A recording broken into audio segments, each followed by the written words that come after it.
Okay, so here we're gonna have raw data wherein we have the resistance of a wire, and then we want to make a scatter plot. So let me first merge and put this cell at the center. So you can click here the merge and center, and then afterwards we're gonna have the trial 1, trial 2, and trial 3, and then we're gonna have the average of this resistance. So take note that the resistance is the dependent variable, and the independent variable is the diameter. Okay, so click here for the trial 1, trial 2, and trial 3, that is C3 to E3, and then click enter. And then from here you can drag the lower uh, right corner. So from the white cross it will become a black cross, and then click the drag, and then I'm just gonna have 2 decimal place here, and then we're gonna have the uncertainty of this resistance. Now take note, for the uncertainty we are getting the maximum as well as the minimum divided by 2. So you can click here the max and then put parentheses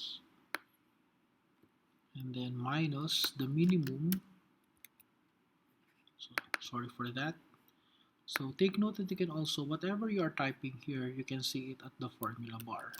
So minus minimum of this, and then you have to divide it by 2.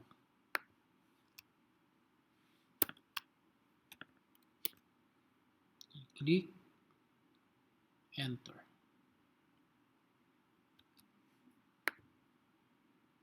So meaning to say the maximum value here, then the minimum value, they have to get the difference out of that, or simply get the range and then divide it by 2, and then click the drag. And so that would be the uncertainties for the average resistance. Now how about the percent or fractional uncertainty? Now for the percent or fractional uncertainty, remember that we are just getting here the fractional uncertainty, because the only difference of fractional versus percent uncertainty is that percent you multiply it by 100. So I won't get any more the percent uncertainty, but rather the fractional uncertainty only. So the uncertainty of the independent variable, which is the diameter, is 0.01. And so in order to get the uncertainty for that, that is 0.01 divided by 0.40. So I'm getting now the fractional uncertainty, and then click enter, and then drag it, and we are now ready to make the graph. So, oh, by the way, this American wire gauge, this is the counterpart of the diameter. So when you go to a hardware and then you're gonna ask for, you're gonna buy for uh you're gonna buy for a wire.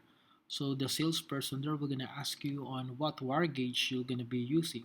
So instead of using the wire gauge, we're gonna use the diameter.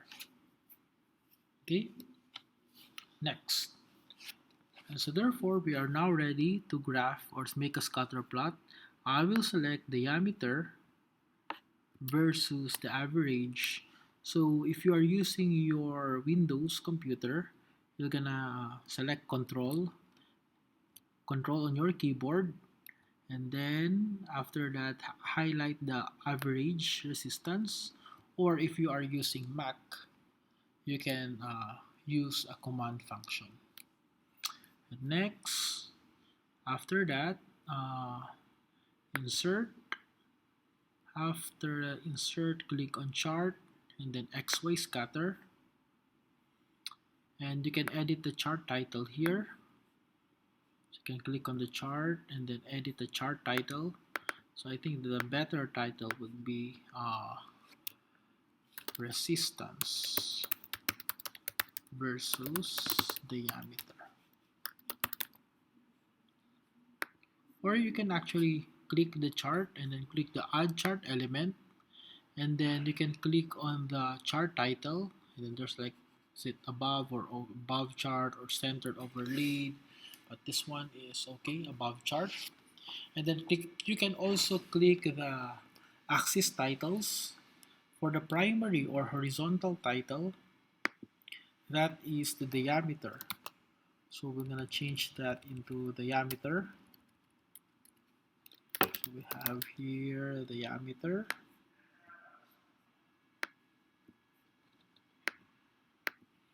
and also for the diameter, the symbol for that is D, and then the unit is millimeter.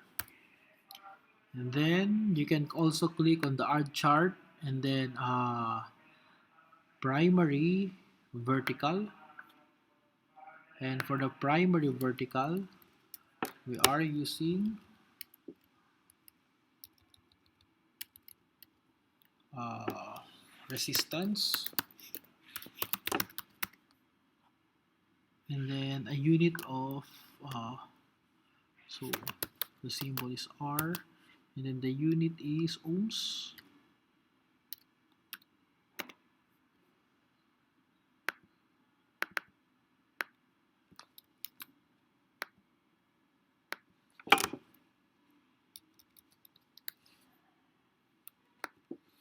And now we are ready to make the power series.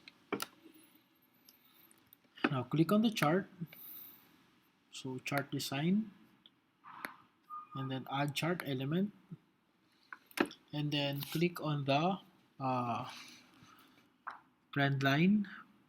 So we want a linear trend line, but this one is not a linear trend line, so we can get a more trend line options, and then we can click on the power, so meaning to say the power series, and the display equation on the chart. So the equation on the chart we're gonna look like this, so you can put it here. Then we're gonna go back, add chart element, and then you can also plot the error bars already here. So more error bars. Now take note that as we press the error bars here, we are directed to the vertical error bar. So you can click the uh, both, and then fix value. Now, since we are talking about vertical error bars, meaning to say we're gonna input all the uncertainties in the vertical, which is the resistance. So instead of choosing a fixed value, a percentage, or the standard deviation, that is the counterpart, we can just click the custom, and we're gonna click specify value, and then there's like custom error bars window we're gonna appear. Click backspace, and then after that, this symbol we're gonna tell that you can drag it in the window, or you can select a cell out of your windows. So here, the positive error bar, just click here the uncertainty, and then highlight, then drag it down. So another here,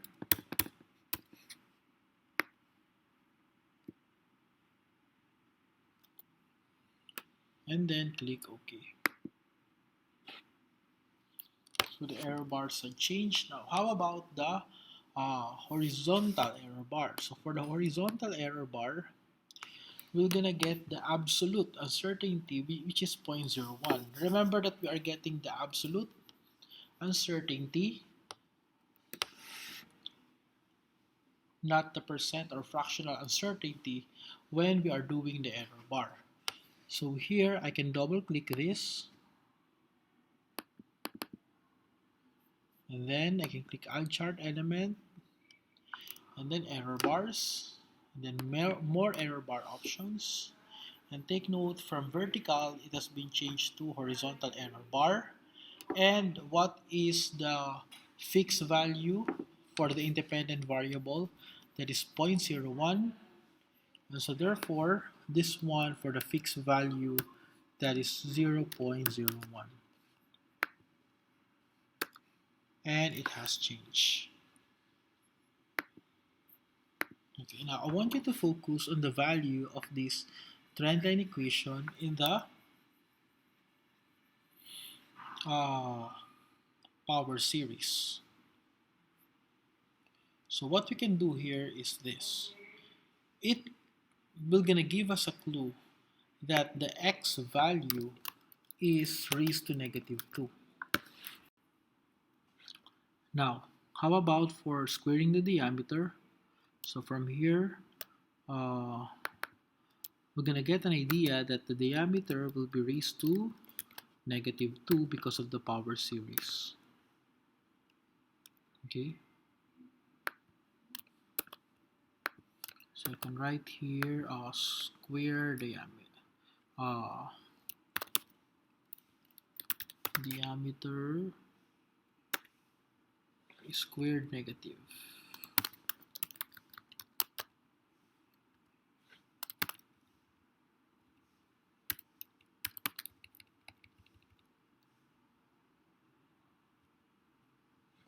Squared negative of the diameter.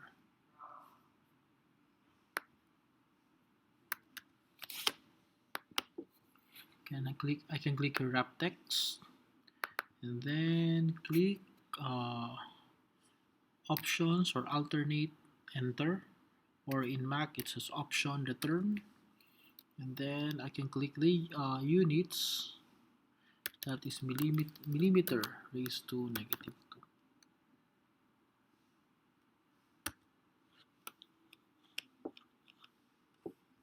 Okay, so let's have it here, equals, then this value raised to negative 2,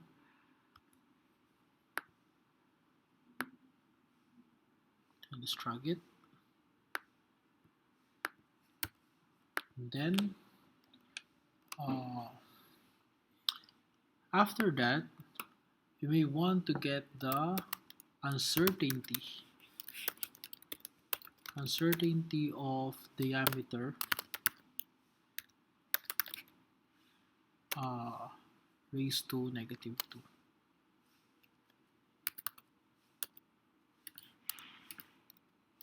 Squared negative.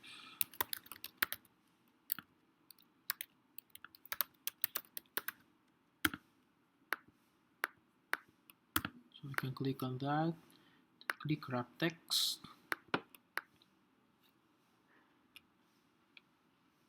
So for the uncertainty of that, remember that we're gonna get the fractional uncertainty. And so from the fractional uncertainty here, click this part. So we need to say the fractional uncertainty. And then since uh, we are squaring it and getting the reciprocal out of it, so it's the same as multiplying it by 2. So we're gonna multiply it by 2 and then times the value of this number and then click enter. So I'm gonna decrease the decimal. Now take note that decrease the decimal. So I'm gonna decrease the decimal. Now take note that what we are getting here is the absolute uncertainty. Okay, so we first what we did again is we get the fractional uncertainty of this value. The fractional uncertainty is 0.01 divided by 0.40, and that will be the fractional uncertainty. And then we are getting the squared negative of a diameter. What will gonna happen is we multiply it by 2, and then getting the reciprocal has no effect on the uncertainty, and then multiply it by this value. So you can see here that we're gonna have the H3, which is this one, times 2 and then times uh, this squared negative diameter. And then I'm gonna click enter. And then after that, I can just copy my average resistance. But take note that as I copy this, I'm gonna place it like paste special and then values only and then click OK. Then I can decrease now the decimal.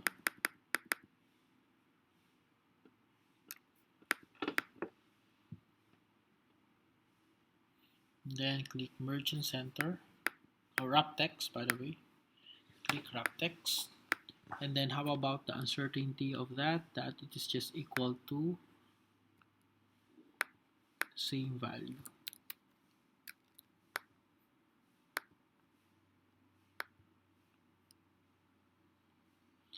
I'm gonna click values only. Then let me adjust the decimal.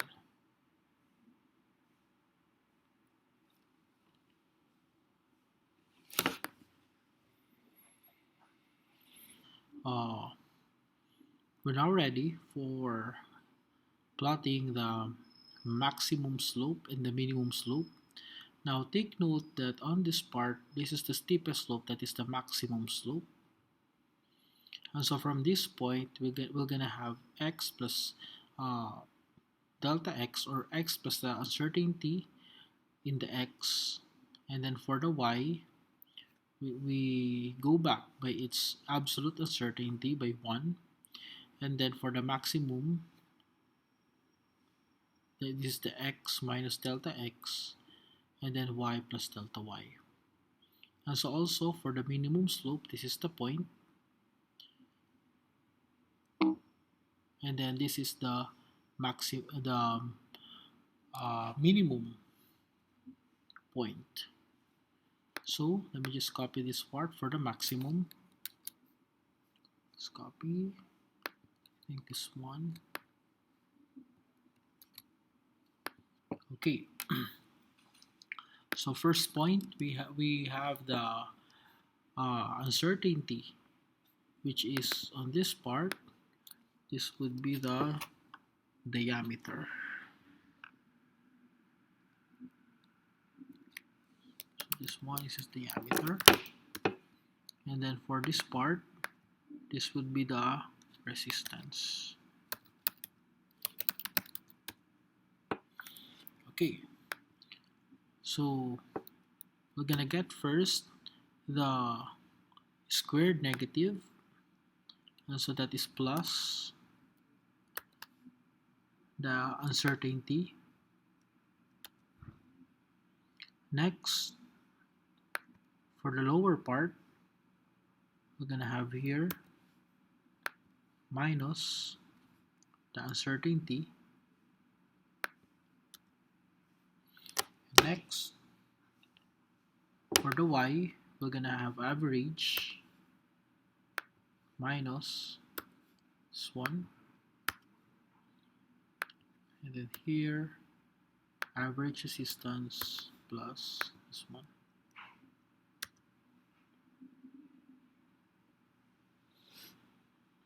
Okay, so this one is the point for maximum slope. This one is the point for maximum slope. Now, how about the points for minimum slope? So again, for the minimum slope, this one is the minimum slope. Let me copy this. Here. Now notice that is quite the reverse of the maximum slope, right? And so here, we're gonna have the same diameter. Then here, we're gonna have our resistance. So from here, so this minus the absolute uncertainty but this one is the y plus the uncertainty. Next, this one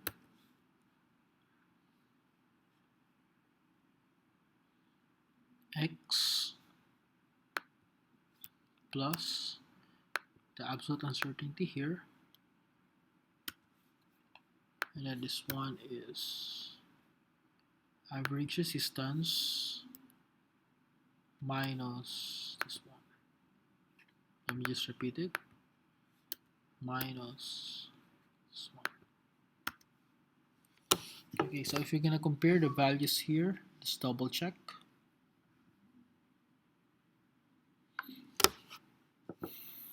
And now we are ready to have the graph. So we're gonna first graph the squared negative diameter, and then also for the average resistance. So then click control and then insert chart, and then the XY scatter chart. Okay, so as you can see, we already have here the linearized form of the graph. And so we can change the chart title first. So that is the squared negative of the diameter versus resistance. Just check. Okay, next, how about for the x-axis? Can write again, add axis titles, and then we're gonna have the primary horizontal. That one would be on the squared negative diameter. So don't forget also to write the diameter raised to -2, and then also slash the unit, which is millimeter raised to -2.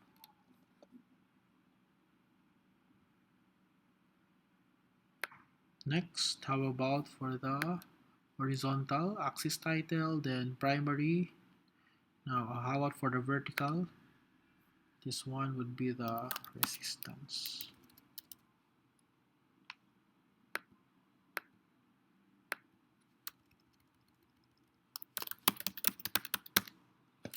Resistance, and then R, then the unit is ohms. Let me just copy this symbol so that it will be quite easy for me.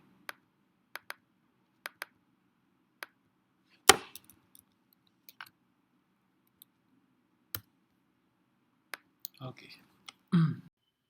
Next thing that we're gonna do here is to add a trend line. So again, let's click on the chart, then chart design, then click add element, and then obviously we're gonna have a linear trend line. Okay. And so if we want to have a more trend line options, we want to look at the equation of the trend line.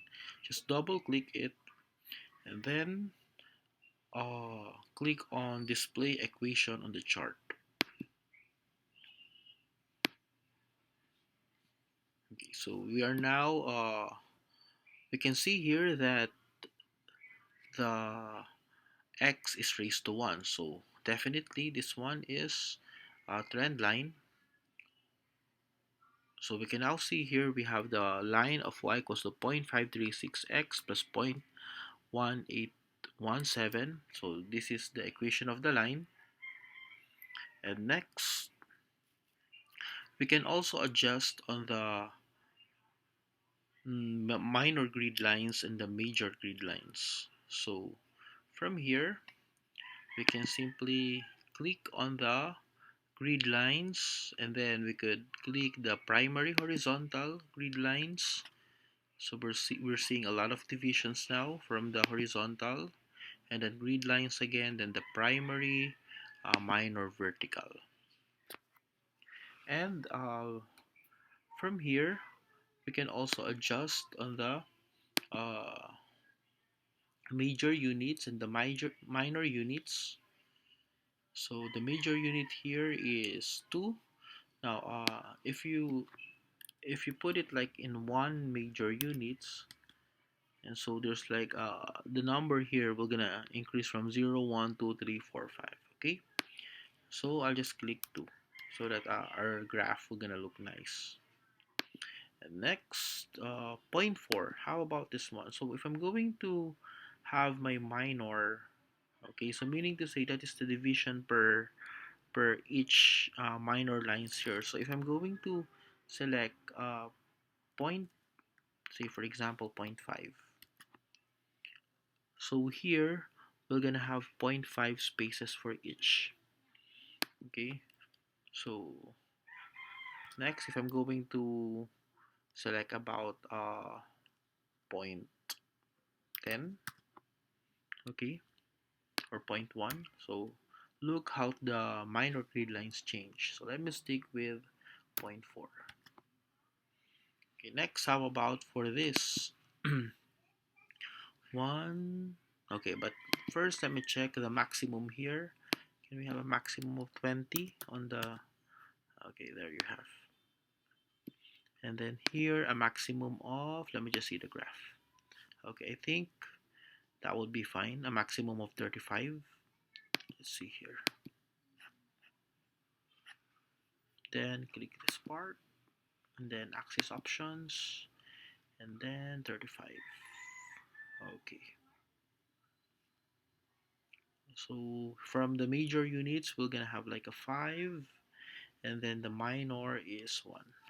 Okay. So that's how you adjust the uh, minor units and the major units of our x and y axis. How about adding now the minor trend line and the major trend line for us to get the minor slope and the major slope. So from here, we can start with selecting again the chart, and then let me adjust this one. Let's have first the uh, major line, okay, the major trend line. So here we're gonna select data, and then after selecting the data, you can see here the select the data source, and then we have here the series 1. The series 1, this is the series 1. Okay, this is the line for series 1. And so we have the x values here, and then we have the y values for the series 1. Now, let's try to add another series by clicking this part. Add another series, and you can have the name of series 2, which is uh, major trend line. That is for the major slope. So what will be the values for the x? So you can just click here the values for the x. Click this part, and then meaning to say if you see a symbol like this, you can highlight it in the chart. So from the x values, I will click this, and then I will go to the x values here, and I will highlight this part. Okay, so the x values here change. Now for the y values, again, I will highlight this part for the y values because this one is for the maximum, and then it change, and then it will now show the click OK, and it will now show 2 dots here. So this will be the major line. Okay, now if I'm going to select that, okay, if I'm going to select that, and then what will gonna happen here is to simply I'll add your trend line, and then click linear. Remember to select first the 2 dots, and then click trend line, and then linear. And there you have a linear trend line. And if you want to look at the equation, if you want to display on the equation, let me just click on this, and then again display equation on chart.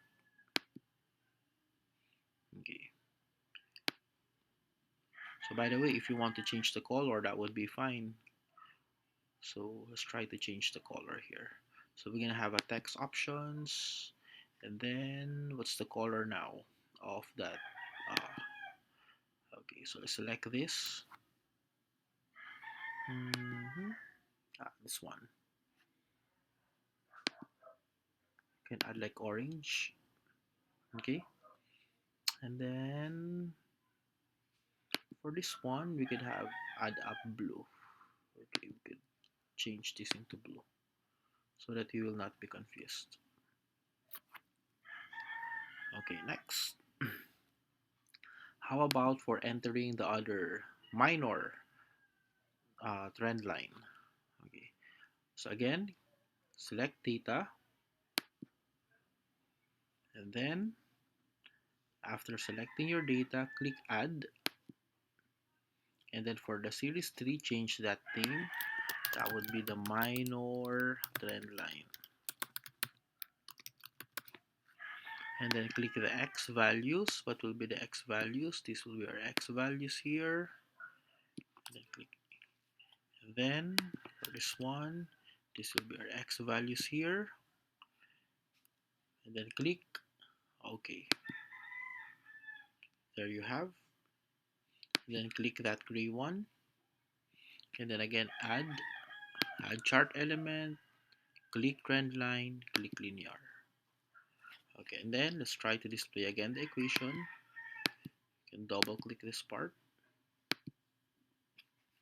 And then so trend line, more trend line options, and then click on display equation on the chart, and then adjust it. Okay, so next,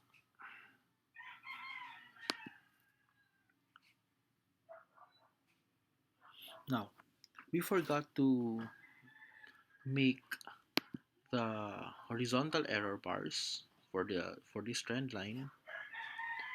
So let's try to add now the error bars. So add chart, error bars. Next, more error bar options. Okay, so here we have now add error bars on the series. We'll click on the series 1 because this is our interest, error bars. Click OK. Okay, now, so for the vertical error bar, that is the resistance. And so the vertical error bar, we have here the uncertainties for the resistance. So I will click again custom, specify value. For the positive, we have here, and also for the negative, specify the value. Then click OK. So here from, how about now the horizontal error bars? More error bar option for the series. And then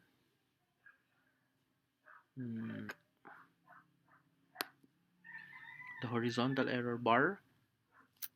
Okay. So for the horizontal error bar again, click custom.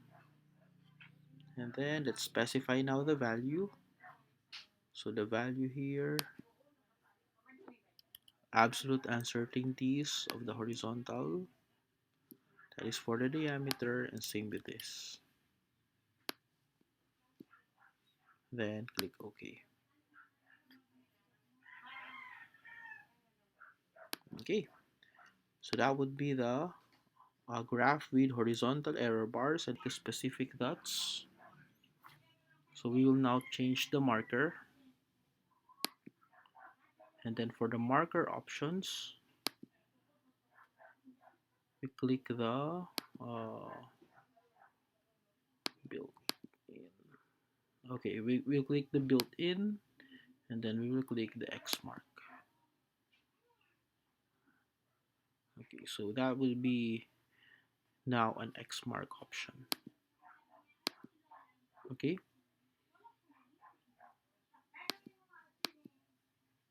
so that's it.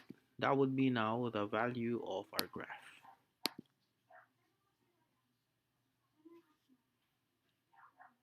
So graph now looks nice. It has like error bars. It has the maximum and minimum slope. And then, so we're ready now to analyze our data. And so what is now our uh, slope? The slope of our line is coming from this trend line that is 0.53 or 0.54. And so the units is resistance per millimeter square. That is ohms per millimeter square. So let me just write the units. So the unit is ohm per millimeter square.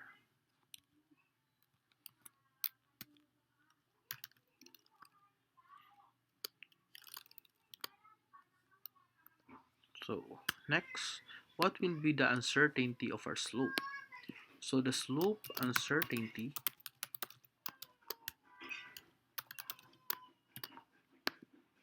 that would be the maximum line, that is the maximum slope of the maximum line. That would be the 0.68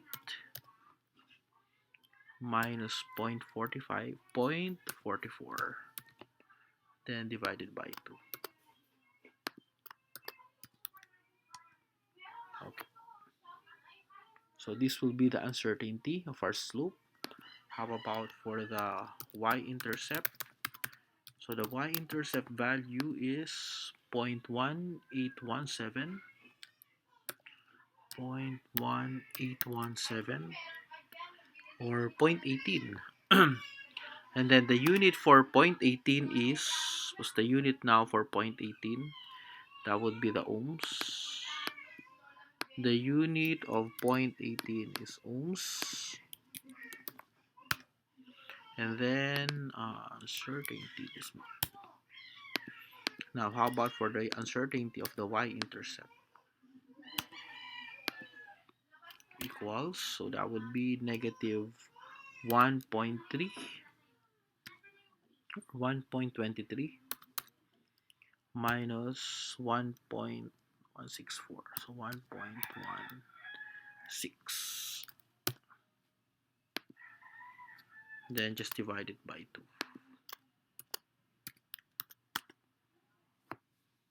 Okay, so from this data you will now analyze, you can now analyze what should I do with my experiment with these uncertainties. How will I modify my experiment based on the uh, it could be based on the preciseness of the measurement, or how about the accuracy of your experimental procedure. And that's it. So we have here, the graph for the actual data, and then this is the graph for the linearized data.